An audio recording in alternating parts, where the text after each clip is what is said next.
Olá pessoal, sejam todos bem-vindos a esse nosso último encontro sobre o tema gestão de pessoas. Iniciaremos hoje falando sobre relações humanas nas organizações. Os aspectos comportamentais de uma organização estão interrelacionados com a administração de pessoal. Isso porque um dos papéis da moderna gestão de pessoas é ajudar no envolvimento e comprometimento dos funcionários, transformando-os assim em agentes empreendedores, parceiros e fornecedores para a organização. Mas para que isso aconteça, é preciso conhecer os principais fatores que interferem nas relações de trabalho e no desempenho de indivíduos e de grupos nas organizações. Vamos começar falando sobre duas organizações que coexistem dentro de qualquer empresa: a organização formal e a informal. Pelo organograma, a empresa determina sua estrutura formal, onde determina ali também as relações de autoridade e de responsabilidade. Nessa estrutura formal, o fluxo de autoridade é descendente, ou seja, as ordens seguem as hierarquias dos cargos. Já a organização informal é aquela que surge espontaneamente das interações e relacionamento entre as pessoas. Pauta-se na opinião, sentimentos, valores, crenças e estilos de vida, e é uma consequência da necessidade humana de associação. O grupo naturalmente elege líderes que existem não por força de um cargo, mas pelo respeito de seus membros. Nessa estrutura não existe documentos e formalidades, o que facilita a comunicação e proporciona maior rapidez ao processo. Os gestores devem, portanto, ter a sensibilidade de reconhecer e compreender essas interações para obter a cooperação da estrutura informal, que pode agregar muito valor à cultura e ao desenvolvimento organizacional, e assim transformar um grupo de pessoas em uma verdadeira equipe. Trabalho em equipe é quando um conjunto de pessoas unem seus esforços para realizar uma tarefa. Trabalhar em equipe tem diversas vantagens, tanto para a organização como para o colaborador, porque além de agilizar a realização das atividades e otimizar assim o tempo das pessoas envolvidas, possibilita ainda a troca de conhecimentos e estimula a criatividade, gerando maior aprendizagem pessoal, profissional e organizacional. É por esse motivo que quase todos os projetos apresentam melhores resultados quando desenvolvidos por uma equipe e não apenas por um indivíduo. No entanto, pode haver choque de opiniões. Por isso, os objetivos e metas organizacionais devem sempre prevalecer sobre os interesses pessoais. Além disso, os membros devem prezar pelo bom relacionamento, que, diferente do que muitos pensam, não é um dom, uma característica, e sim uma capacidade que pode ser desenvolvida com treinamento, disciplina e disposição diária. Existem regras básicas que ajudam a manter um bom nível de relacionamento entre as pessoas no ambiente organizacional. Respeitar as pessoas e as diferenças, ter flexibilidade, saber ouvir e saber falar, ser participativo e planejar. Aos gestores cabe criar um clima de confiança e respeito, articular os diferentes pontos de vista, garantir a comunicação efetiva, estimular a troca de ideias, trabalhar a diversidade, gerenciar comportamentos e, principalmente, garantir que os objetivos organizacionais sejam cumpridos. Em suma, o gestor precisa exercer sua liderança. Liderar é a habilidade de influenciar o comportamento das pessoas. Esse termo desperta interesse no mundo inteiro, pois se percebeu que a liderança está diretamente relacionada com o sucesso ou o fracasso de uma empresa. Com liderança, uma empresa pode conduzir os elementos do grupo rumo às metas organizacionais. É importante fazer a distinção aqui entre líder e chefe. Um chefe tem a autoridade formal para mandar e exigir a obediência dos seus subordinados. Já o líder, que não precisa necessariamente ser detentor de um cargo, sabe como apontar e conduzir a equipe em direção ao sucesso. Existem 3 estilos clássicos de liderança, que são: autocrática, que é um tipo de liderança autoritária. O líder impõe suas ideias e decisões ao grupo. Democrática é uma liderança participativa, onde as decisões são tomadas em conjunto. O líder estimula a participação do grupo e orienta na execução das tarefas. Já a liberal, as decisões são delegadas e a participação do líder é limitada. Há liberdade total e grande confiança no grupo. Até pouco tempo atrás, alguns teóricos pregavam que a liderança era uma característica inata, ou seja, geneticamente adquirida. No entanto, novas abordagens sobre o tema defendem que a liderança é um comportamento que pode ser exercitado e aperfeiçoado.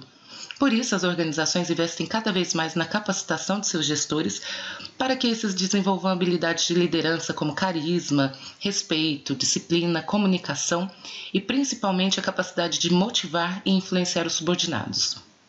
Já que falamos em motivação, vamos entender um pouquinho mais sobre isso. Motivação é um processo responsável por iniciar, direcionar e manter comportamentos. A motivação pode ser definida como sendo um impulso interno que leva à ação. Sendo interna, ela é pessoal, mas pode sim ser influenciada. Esse é o grande desafio das empresas e de seus líderes. As pessoas entram para as organizações por determinados motivos, tais como remuneração, promoção, estabilidade, status. Já as organizações esperam em contrapartida um bom desempenho e criatividade. Cabe à empresa oferecer condições favoráveis de trabalho, um bom clima organizacional, salários atrativos, participação nas decisões, rede aberta de comunicação, plano de capacitação, reconhecimento, entre outros. Já ao líder, cabe identificar as necessidades de cada colaborador para determinar a melhor forma de influenciar a motivação necessária no desempenho individual, o que, consequentemente, influenciará para o resultado de toda a equipe de trabalho.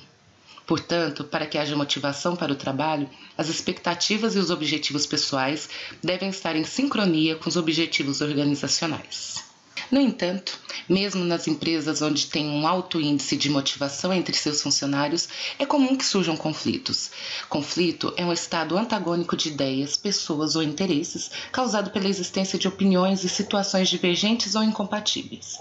Durante muito tempo, preocupou-se muito em evitar conflitos nas organizações. Porém, sabe-se hoje que, além de naturais e inevitáveis, eles são, em muitos casos, necessários, pois sua análise permanente e a incessante busca de soluções são ferramentas de crescimento, mudança e desenvolvimento para as equipes e organizações. Os conflitos, se bem gerenciados, estimulam uma competição saudável dentro da organização, despertam sentimentos e energia no grupo, incentivam a criatividade e a inovação e ainda fazem com que surjam meios e formas mais eficazes de se realizar tarefas. Algumas situações conflitantes também podem chamar a atenção para problemas existentes que ainda não haviam sido detectados pelos administradores. A administração de conflitos consiste na escolha e implantação de estratégias que resolvam a situação e satisfaçam todos os envolvidos. Suas etapas consistem em identificar o problema, analisar e escolher a melhor solução, colocar em prática, acompanhar e avaliar os resultados. No entanto, alguns conflitos são desnecessários e podem destruir valores, causando prejuízo para empresas e pessoas. Nessas situações, cabe ao administrador fazer o possível para que os impactos negativos sejam minimizados. O principal desafio dos gestores é saber identificar os conflitos produtivos e contraprodutivos e gerenciá-los da melhor maneira possível. Nosso último tópico dentro do tema Relações Humanas nas Organizações é a comunicação. E isso não é por acaso. É porque ela influencia em todos os demais que nós vimos, como liderança, motivação, administração de conflito. Comunicação consiste na transmissão de informação entre um emissor e um receptor, que a decodifica em uma determinada mensagem. Como atividade gerencial, a comunicação é uma ferramenta primordial para o sucesso de qualquer organização, pois é o elo entre os colaboradores e a empresa. Através da comunicação interna é possível melhorar o desempenho dos funcionários e desenvolver valores como responsabilidade, comprometimento, cooperação e dedicação, podendo melhorar o desempenho e a produtividade.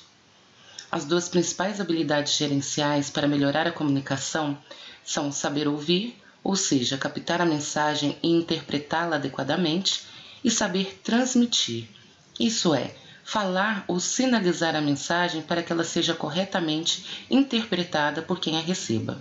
Infelizmente, muitas empresas preocupam-se mais com a eficácia dos mecanismos de transmissão do que propriamente com a compreensão do conteúdo da mensagem. Deve-se ficar atento a isso, visto que toda comunicação é passível de falhas. Essas falhas ou distorções na comunicação que comprometem sua devida recepção ou interpretação são chamados de ruídos.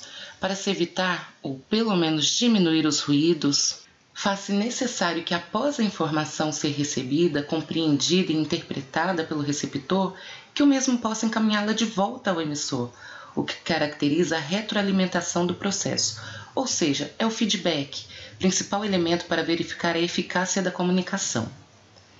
Outro ponto a ser destacado é a enorme contribuição da tecnologia para a comunicação. Internet, intranets, e-mails, redes sociais, blogs, videoconferências são apenas alguns exemplos dos avanços tecnológicos que transformaram a forma das pessoas se comunicarem. Contudo, o uso da tecnologia da informação e da comunicação só produz os efeitos desejados se for bem empregado e se conseguir promover a integração das pessoas para alcançar os objetivos organizacionais. Fato é que, independente do canal utilizado, a comunicação interna é um fator estratégico e um diferencial competitivo, pois possibilita motivar as pessoas e manter uma cultura participativa na organização. Bem, pessoal, depois de termos visto sobre a evolução da gestão de pessoas e as características da moderna gestão de pessoas, depois de termos conhecido um pouquinho mais sobre os 6 processos da área, que é agregar, aplicar, recompensar, desenvolver, manter e monitorar, e depois também de ter falado sobre algumas características das relações humanas nas organizações, para finalizar a nossa disciplina, vamos falar sobre a gestão de pessoas no 3º milênio. Bem, o mundo moderno se caracteriza por tendências que envolvem globalização, tecnologia, informação, conhecimento, serviços, ênfase no cliente, qualidade, produtividade, competitividade. O 3º milênio aponta para mudanças cada vez mais velozes e intensas. Com isso, podemos traçar um panorama de como essas mudanças estão impactando na área de gestão de pessoas e como ela está se preparando perante aos desafios futuros. Vamos falar aqui sobre algumas tendências. Descentralização. A gestão de pessoas está se descentralizando. Com isso, ela está se tornando cada vez mais uma responsabilidade de linha, ou seja, todos os gestores de linha têm agora a responsabilidade de gerenciar os seus recursos humanos. E a área de gestão de pessoas está cada vez mais se tornando uma função staff, ou seja, um órgão de assessoria, de consultoria, de orientação que fica dentro das organizações auxiliando os demais gestores. Gestão por competências. Competência é a junção de conhecimentos, habilidades e atitudes, e isso passou a ser o foco central na gestão de pessoas. A nova proposta é compreender quais são as competências organizacionais críticas para o sucesso empresarial, desdobrá-la em termos de competências profissionais e desenvolvê-las junto ao quadro de funcionários. Trata-se de uma metodologia de gestão moderna, focada nos negócios, no mercado e no desenvolvimento profissional permanente. Educação corporativa é uma evolução da tradicional área de treinamento e desenvolvimento. Temos aqui as universidades corporativas, onde as empresas ofertam serviços educacionais, enfatizando o desenvolvimento de programas, materiais e processos diretamente alinhados aos objetivos estratégicos da organização, buscando, por iniciativa própria, sustentar a qualidade de seus recursos humanos. Tal iniciativa tem como missão a formação e o desenvolvimento de talentos para a condução dos negócios. Responsabilidade social e desenvolvimento sustentável. Novas exigências que definem as posturas dos clientes frente aos produtos e, consequentemente, definem novas posturas de todos os setores da empresa frente às questões sociais e ambientais. Tecnologia da informação cada vez mais sendo utilizada na gestão de pessoas, acelerando as formas de gerenciar os nossos recursos humanos e as nossas equipes. O e-learning, por exemplo, possibilita o acesso a treinamentos 24 horas por dia. O teletrabalho substitui o trabalho tradicional em escritórios. E os bancos de dados atualizam e disponibilizam continuamente informações sobre pessoas. Ajustamento das necessidades trabalhistas com a realidade do mercado, onde os vínculos empregatícios são substituídos por parcerias. Terceirizações, cooperativas e novas formas de trabalho surgem rapidamente. Com isso, a remuneração é variável, ou seja, bons resultados levam a ganhos, maus resultados levam a perdas. Para tanto, a abertura de dados de desempenho e financeiros das empresas passa a ser fundamental. Gestão participativa. A hierarquia é abrandada com trabalho em múltiplas equipes, promovendo o rodízio das lideranças. Os estilos passam a ser mais abertos e participativos, conduzindo à construção de uma visão compartilhada e comprometida de todos. Endomarketing é o marketing interno, cujo objetivo é manter os funcionários informados sobre as filosofias, políticas e objetivos da empresa.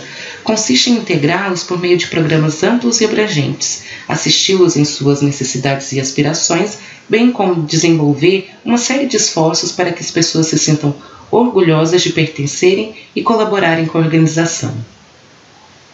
Downsizing é o gradativo e sistêmico desmantelamento da área de gestão de pessoas, com sua redefinição e descentralização rumo a outras áreas da organização. A área de GP está sendo reestruturada, reduzida e enxugada no nível do essencial ou do básico. Com seu enxugamento, os executivos de RH passaram a mudar radicalmente suas atribuições, atuando como consultores internos. Benchmarking reflete uma visão voltada para o ambiente externo, para o que existe de excelente lá fora no mercado. A necessidade de se comparar as operações e processos de uma empresa com outras empresas bem-sucedidas por meio de marcos de referência passou a ser uma atividade normal dentro da administração de gestão de pessoas. Bem, pessoal, com isso percebemos que todas as tendências da administração moderna das empresas estão sendo acompanhadas de perto por mudanças paralelas e equivalentes na gestão de pessoas. Terminamos por aqui e até um próximo encontro.